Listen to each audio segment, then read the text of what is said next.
Alors ça, tu vois, c'est la position que j'observais jeudi en vente sur USD-CAD et j'ai pas été déclenché. En tout, j'aurais pu faire à peu près 10 R sur du Adin, une première position et une deuxième, et j'ai pas été déclenché sur le 2. Tu peux le voir ici, j'avais mis un tweet jeudi à 10 h en disant USD-CAD baissier pour la journée, même la fin de semaine. C'est ce qui s'est passé. Et au lieu de ça, au lieu de me dire putain, j'aurais pu faire 10 R, ça fait chier, j'aurais pu valider ma phase 2, etc., etc. Ça arrive à beaucoup de gens de pas être déclenché dans des positions. J'aurais pu me dire oui, j'aurais pu entrer en M15 au lieu d'attendre le H1, mais c'était ma confirmation. Au lieu de faire comme ça, je vais te dire comment moi j'aborde la chose quand je ne suis pas déclenché sur une position pour essayer de rester positif parce que je pense que ça arrive à beaucoup de personnes quand tu as le bon biais, que tu rates une position, que tu vois que ça dégueule sans toi, sans avoir de faux mots, sans vouloir overtrade, faire n'importe quoi. La première chose qu'il faut que tu te dises déjà, c'est ben, tu as le bon biais, tu es content à partir d'un graphique, à arriver à anticiper ben, ce que le prix va faire.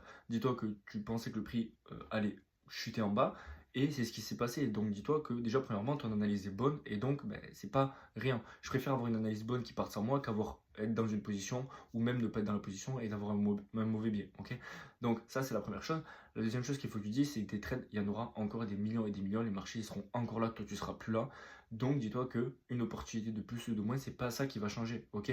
C'est pas ça qui va changer ton futur, mais ce qui va changer, c'est la manière dont tu vas aborder la chose. Si ben, tu as du FOMO de l'overtrade, tu vas rentrer plus bas, tu vas faire n'importe quoi. Au final, tu vas sortir avec moins de 2% au lieu d'être à plus 10%, à plus 10 R.